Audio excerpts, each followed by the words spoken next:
case you wonder, this is Claudia. So I'll start off. I'm the warm-up act for Claudia, who's the actual kind of star attraction here.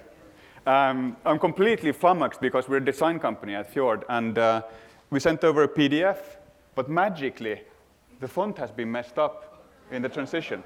So I'm completely thrown by that. Anyway, I'll try and cope with that. So we got this amazing title, Innovation 2.0. So Claudia and I have been thinking about how to tackle that topic, and we have a few things we wanted to take you through.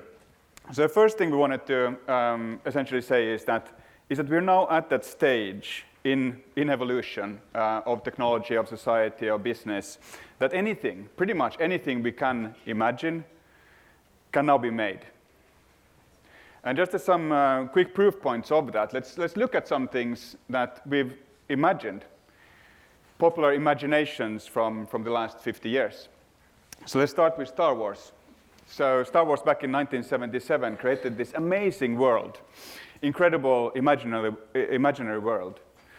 However, today, many of the things that seemed incredible in that movie are pretty much standard and relatively cheap. So we have drones flying around, increasing commercialization of drones, and then for a few $1,000 you can pick up a robot like that.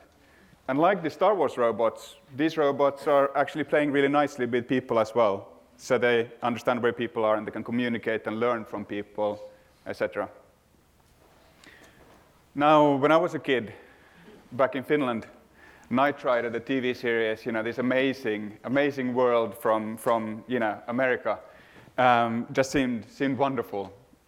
And at the heart of that was this incredible car, KIT. I think it was Night, what does it stand for? Night Industries 2000. KIT, and the KIT and KIT was, it had a brain and it talked to the driver. It could follow the driver. The driver spoke into his watch, and KIT came zooming up and rescuing him in these awkward situations. Of course, this as well is pretty much sort of everyday reality now. So every modern car, pretty much that comes out of the factory, is connected in some way. This is the Infiniti Q50. It has all sorts of connectivity in it. It actually has 2 different connectivity systems and even a personal assistance service that comes as part of that connectivity. And now we have these wearables, these watches that we can actually talk into. So I can talk into my watch and that can connect with this car. That happens to be a Samsung device. Now, what's really interesting as well is that when we imagine the future, it doesn't take that long for us to realize it. So 2 years ago, this amazing movie, Her, came out. And it was a really, I think, fantastic vision about how technology and humans will interact in the future. And at the core of that was this operating system that was very human-like. And the main character kind of fell in love with that operating system. Now, soon after that, Amazon comes out with Alexa. Alexa, which is very personal and personable and very human-like. And shortly after that, Facebook comes out with Facebook M. Again, another personal assistant that's very human-like. And that actually makes it 5 out of 5 in terms of the big digital drivers on the West Coast in the US who all have this type of personal assistance service. And lastly, so let's go back in time. So what is this? About 50 years back in time to the first James Bond movie and the supervillains in the James Bond movie. So these imaginary people who were very wealthy, they had access to incredible technology, they made these amazing, crazy cars, they made spaceships and so on. And look at today, Elon Musk. I don't know where he gets his money. He's mysterious, super smart, brainy, and he makes things like spaceships. So he makes spaceships, he makes these incredible futurist cars. And then he sits there sort of petting his cat and pressing the button, and automatically tens of thousands of cars get a software upgrade and race up and drive at a different height. So these are the kind of futures that we imagined through science fiction and movies and TV series, and today they're all realities. We can make anything we want. Matthew Bishop from The Economist had this amazing quote earlier this year that the pace of change will never actually be as slow as it is today, which I think is breathtaking, the thought of that, because we keep talking about how fast things are changing, but isn't it provocative to say, actually, it's never going to be as slow as it is today. So things are just going to pick up. So we, at Fjord, we work with lots of different companies. We apply service design to well over 100 companies on an annual basis. And all of them are struggling with this. Every single one is struggling with this. The pace of change and the fact that change is just going faster and faster, and all their competitors can make anything they can imagine. And as a direct result of all this, people's expectations are changing. So people are now expecting change and fast change, and because magic is possible, they expect magic. And what's making things even worse is that the competition for our clients comes not just from within their industry anymore, but from other industries, adjacent industries. So what you see here as an example is banks on the left. So if you're Deutsche Bank or you're Santander, then of course you compete with companies that offer products and services that are the same or similar to yours. The other banks, sometimes digital players like First Direct. But going beyond that, what's happening more and more now is that there's companies that come out into the marketplace with experiences that actually don't compete directly with your product and service, but experiences that actually take away the need for some or all of your products and services in the first place. And even worse than that is then the stuff that you have over on the right, which is what we call perceptual competition. So competition that sets new benchmarks, regardless of industry. So once you shop with Amazon, once you're on Facebook, and once you use Airbnb, or countless other examples, your expectation for what good looks like has transformed. And you take that expectation to any industry, whether you're an employee or whether you're an end consumer, and you apply that perception or that expectation. So this sort of rapid, liquid change of expectations, we call it liquid expectations, and it's a real challenge. So if you take those two things, the speed of change plus the liquid expectation is a massive challenge for our customers. So is this working? Okay, great. So customers expect magic, and innovation is speeding up, and competition is everywhere. So what does that mean? Businesses need to innovate, and this is no longer something that's nice to have. This is a necessity for survival. But innovation is not what people think it is. It's not someone sitting in a room alone with a bubbling cauldron waiting for this brilliant alchemy to happen, and then all of a sudden there's a lightning bolt and there's a disruption that happens in the market. Instead, what we're saying is that it's primarily about evolution. It's about steps that people are working through. It's almost as if you're quilting pieces together to reform a new type of innovation blanket. And so this is what Stephen Bishop said, that it was slow hunches. And what you'll see here is that Thomas Edison, even, who's an icon of invention, even said that he starts where the last man left off. So it's really about being able to create small changes that have large impact. So this is a really interesting quote from Stephen Johnson. I'm going to read. If you look at history, innovation doesn't come just from giving people incentives. It comes from creating environments where their ideas can connect. So this is really about the fact that it's really about how you set up your system and your organization, but it's also about what the end result comes from. So collaboration, what does that do? And I've heard a few people talking about this. What that will allow is a diversity of thoughts and ideas. And it brings together different points of view so that people can then transcend their own point of view, their own industry, their own capabilities, and be able to think about the adjacent possible. So we're going to give a couple of examples here about some evolutionary innovations that actually had revolutionary consequences in the market. the smartphone. So the smartphone actually is not a revolution, right? It's actually an evolution of two other innovations, being the cell phone and the computer. And what happened was that the smartphone inventors, when they were thinking through this, understood that we could transcend the cell phone being beyond just a talking vehicle or implement, but actually expand the idea of what the communication tool could be.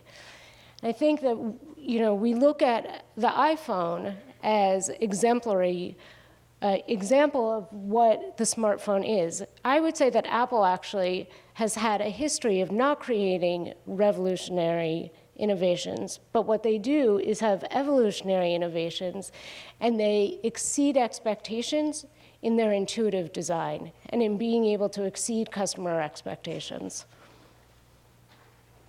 Another example is one-click shopping. So Amazon is the best example of this, and basically the inventor of this. Amazon, as we know, is a behemoth of e-commerce, but what they also, I think, do even better is that they own supply chain, right? They're able to do supply chain better than anyone else. And what they did was the next logical step for them in terms of distribution. They were able to reduce the time for purchase and delivery. Seemingly minor type of refinement that had massive and immediate market consequences, right? And so it wasn't all of a sudden, all e-commerce then had to copy them. But it's not only e-commerce, it was people who were going to the store, who were on the line at Whole Foods. All of a sudden, they're getting frustrated that they have to wait a half hour because they're used to doing things with one click, having it delivered to their home, and having that level of convenience and speed and transparency. So those are a couple of examples of what we've seen in the past. I'm going to hand it over to Olof to talk a little bit about what we think about of the future.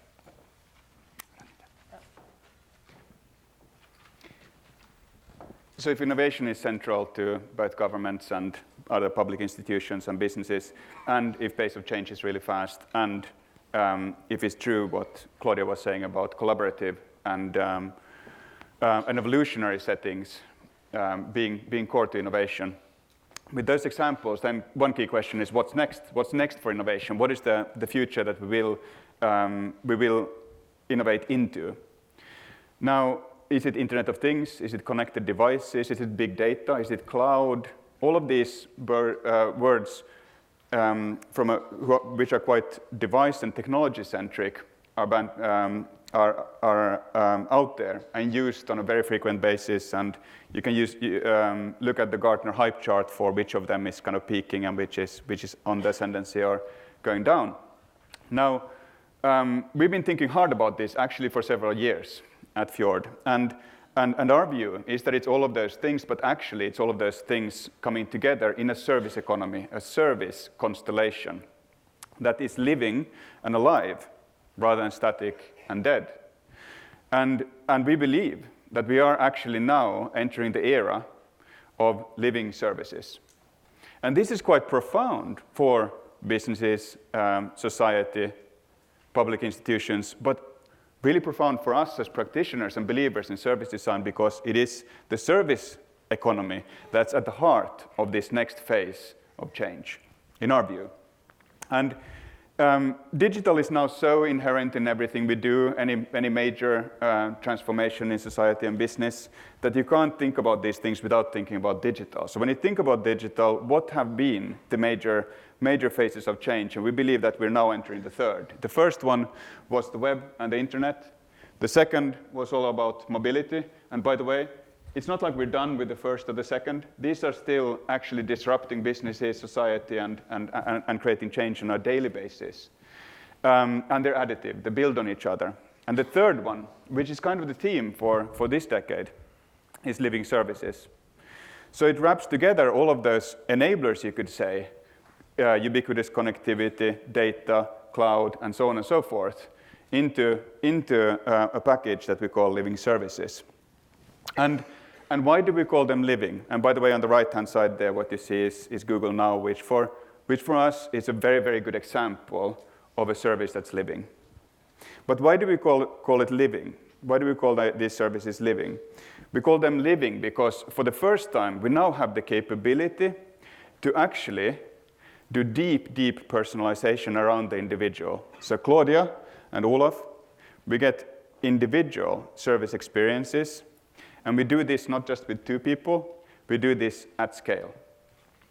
So we have the ability to do that, which is really profoundly different. It totally messes with what's gone since the Industrial Revolution started. So the mindset and the mentality, which is one size fits all, has been there for hundreds of years. And now we finally have the ability to turn that on its head and deeply customize and personalize for every single individual. And the second way that these services are alive and living is that they evolve. So they learn and they evolve and they change over time. They learn around you, about you and your needs and your behavior, but they're also constantly in beta. So they're never done. They always evolve and change. And finally, they tend to be very proximate to us. So either because explicitly they are, through wearables and nearables, even digestibles, or embeddables, but also because they feel close to you. Once you take a living service into use and you start using it in your daily life, if you take it away, it's actually going to feel like you lost a friend or a member in your family. It feels so close. And we believe that these services, these living services, will actually change people's lives in profound ways. And that change comes in 2 levels. So one is actually about reducing friction and simplifying things. So I don't need to stand in line in order to pay anymore. Would be one good example of that. Or I don't need to cognitively process so much because stuff is just done for me. So I can delegate stuff and I can simplify my life so I get more time back and more bandwidth back to do the stuff that truly matters, to spend time with my loved ones, to go and enjoy myself, etc.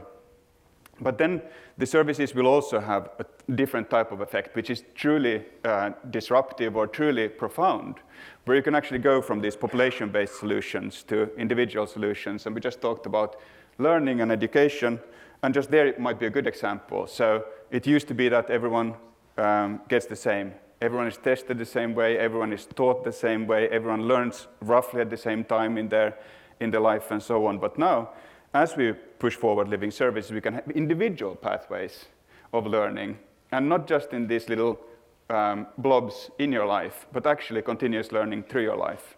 So it's profoundly changing the way that education is disseminated. And we believe that that all aspects of our lives will be impacted by this.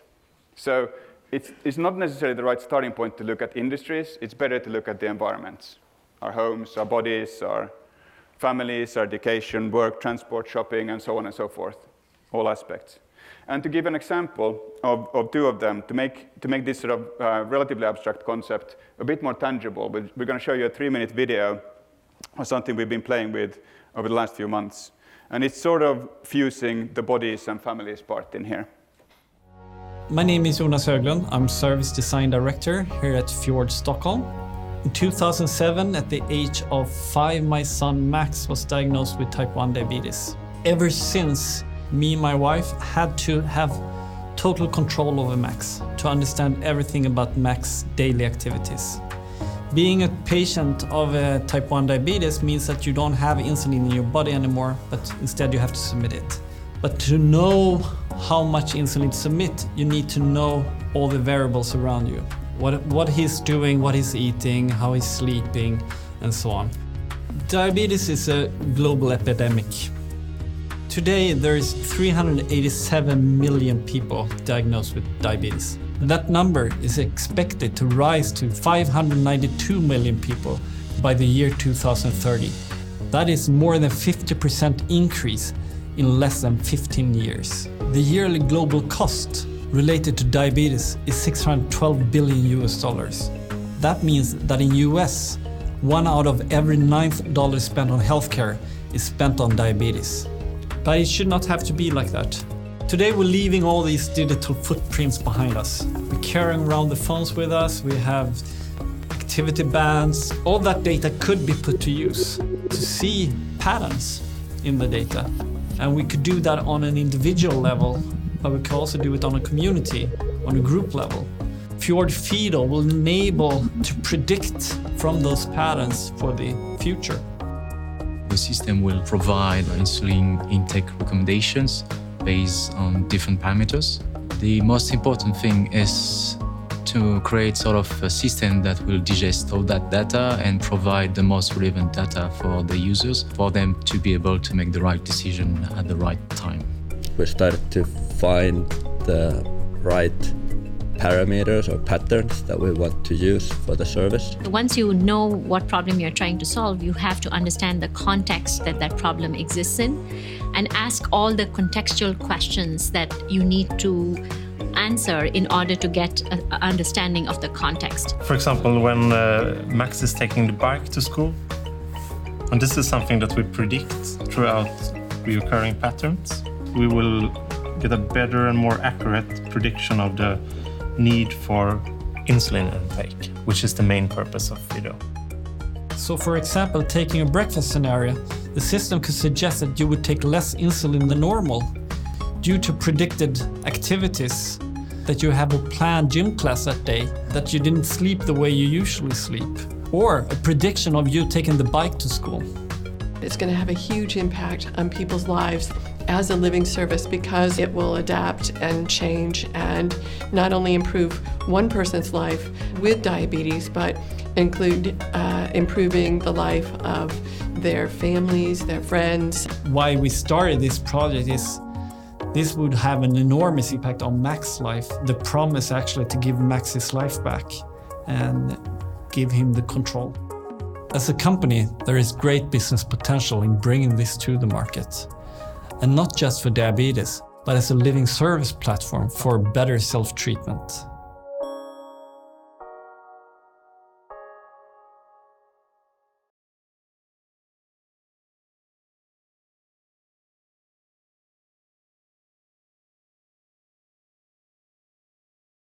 So yes, that's just one example, but you can imagine that, so like Shelley pointed out, the change is profound on the individual level, on a family level, and society level. And if you think about the numbers we saw in the beginning in terms of how many sufferers and how much money is spent on diabetes, if we can make a change with the help of these type of services to that, imagine the impact also on a financial, economic front. It's pretty profound. So if you believe in this direction, and if you believe that innovation is needed, and if you believe that innovation is not happening in pockets or smart individuals sitting tinkering on their own, but that innovation needs to be integral in businesses and distributed in businesses and collaborative, and if you need to innovate into this living service future, how do you actually go about that?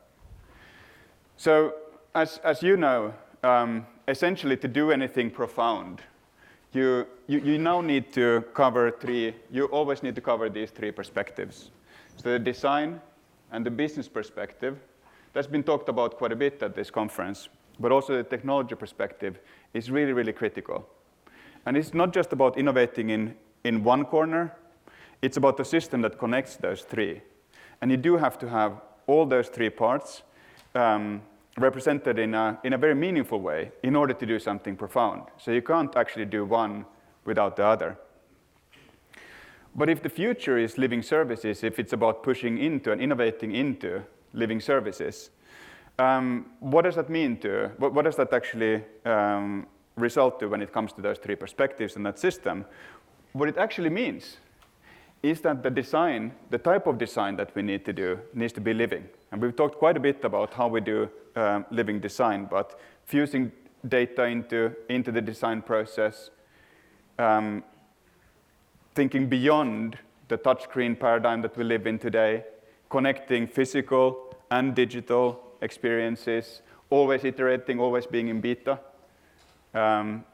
those are elements of living design. But also, the technology that we put in place, it crucially has to be living. It has to be able to flex to the customer experience, to the experience that we wanted to enable, that we imagined in the first place. So the platforms of yesterday are not good enough. You do need living, liquid, and flexible platforms of a totally different kind. And also the business, the operations, the way you think about the business case, the way that you service your customers needs to be living and flexible. So everything in the system needs to become alive and flexible, and it needs to work as a system in cohesion. So there are a couple of capabilities, I think, that are critical in order to implement this successfully. At Fjord, we have something called creative technologists. And that is, again, a linkage between this idea of the technology corner and the design corner. And these creative technologists are not people who are developing deep code, but what they are doing is they're helping with the exploration of the design and making sure that the design really is something that is exceeding customer needs and is something that could be scalable and have a future vision to it. And so the way that we work with creative technology is it's really an iterative process that we work through together and an interplay between these two disciplines. The other area that is essential is business design. So a lot of people talk about strategy. Business design is actually a real fusion between what we're really calling the kind of old school business and design. I am heading up business design here in the US, and I could say that I actually live that fusion, having both of these experiences in my life and background.